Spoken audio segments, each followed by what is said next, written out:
Guy de Maupassant, the famous French writer, lived for only 43 years, 1850 to 1893. Yet, in that brief span, he wrote some 300 short stories, 6 novels, 3 travel books, and 1 volume of verse. He was a phenomenon, both in literary circles and also as a businessman. He became wealthy from his writing. He travelled widely, sometimes in his own yacht, the Belle Amie, so named for one of his most acclaimed and popular novels. Always observant, he plumbed the heights and depths of French society in his real-life storytelling. Accordingly, he's been considered as an early populist writer and also, most importantly, the father of the short story.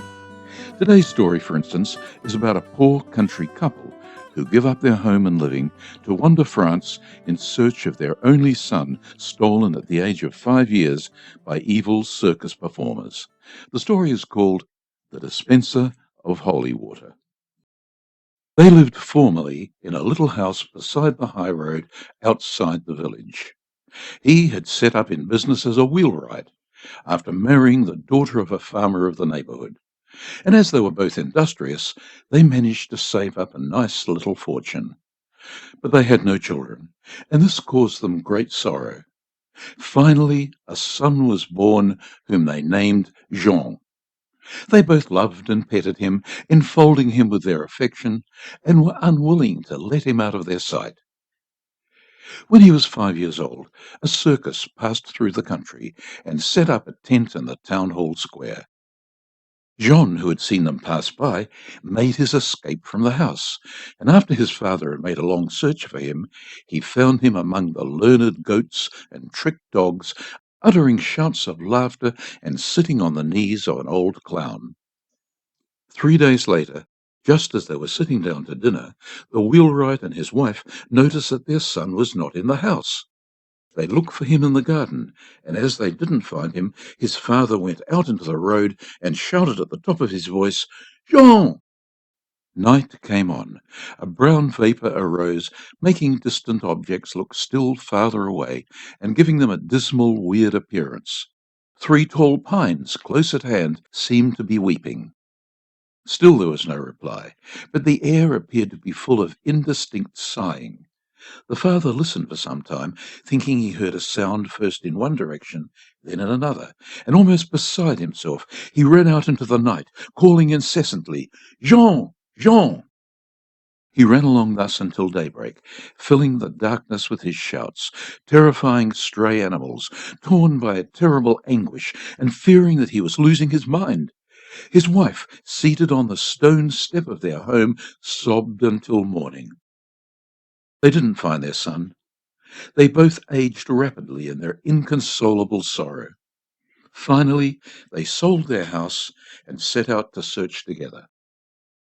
They inquired of the shepherds on the hillsides, of the tradesmen passing by, of the peasants in the villages, and of the authorities in the towns. But their boy had been lost a long time, and no one knew anything about him. He had probably forgotten his own name by this time, and also the name of his village, and his parents wept in silence, having lost hope. Before long, their money came to an end, and they worked out by the day in the farms and inns, doing the most menial work, eating what was left from the tables, sleeping on the ground, and suffering from cold. Then, as they became enfeebled by hard work, no one would employ them any longer, and they were forced to beg along the high roads. They accosted passers-by in an entreating voice, and with sad, discouraged faces, they begged a morsel of bread from the harvesters who were dining around a tree in the fields at noon, and they ate in silence, seated on the edge of a ditch. An innkeeper, to whom they told their story, said to them one day, "I know of someone who had lost their daughter, and they found her in Paris." They at once set out for Paris.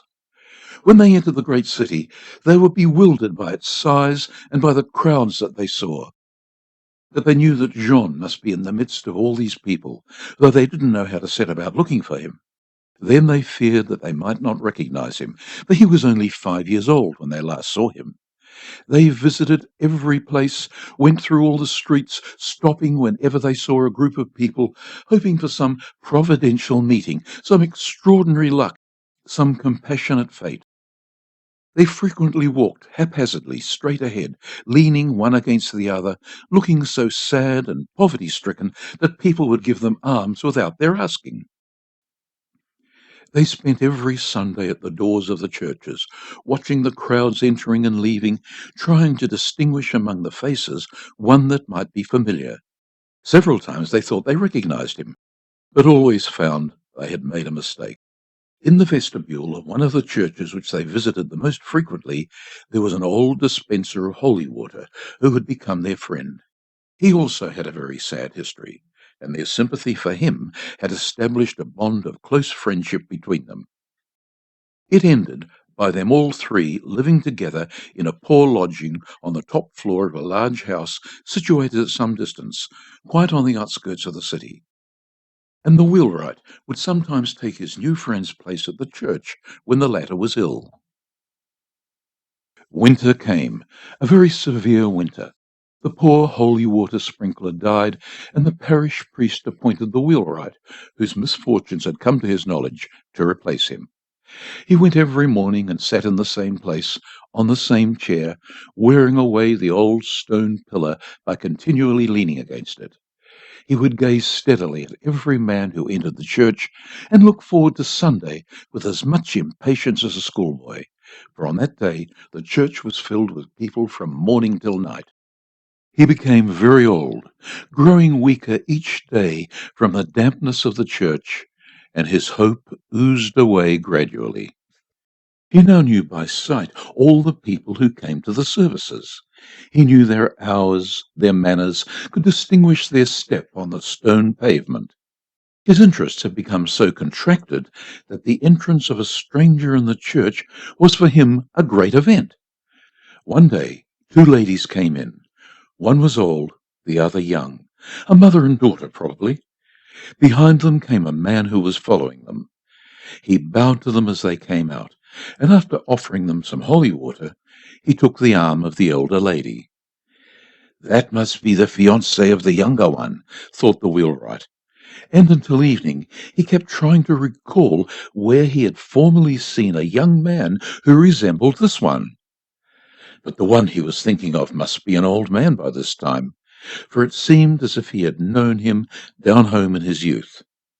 The same man frequently came again to walk home with the ladies, and this vague, distant, familiar resemblance, which he could not place, worried the old man so much that he made his wife come with him to see if she could help his impaired memory. One evening, as it was growing dusk, the three strangers entered together. When they had passed, the old man said, "Well, do you know him?" His wife anxiously tried to ransack her memory. Suddenly she said in a low tone, "Yes, yes, but he is darker, taller, stouter, and is dressed like a gentleman. But, father, all the same, it is your face when you were young." The old man started violently. It was true. He looked like himself, and also like his brother who was dead, and like his father, whom he remembered while he was yet young. The old couple was so affected they couldn't speak. The three persons came out and were about to leave the church. The man touched his finger to the holy water sprinkler. Then the old man, whose hand was trembling so that he was fairly sprinkling the ground with holy water, exclaimed, "Yawn!" The young man stopped and looked at him. He repeated in a lower tone, "Yawn!" The two women looked at them without understanding. He then said for the third time, sobbing as he did so, "Yawn!" The man stooped down with his face close to the old man's, and as a memory of his childhood dawned on him, he replied, "Papa Pierre, Maman Jeanne."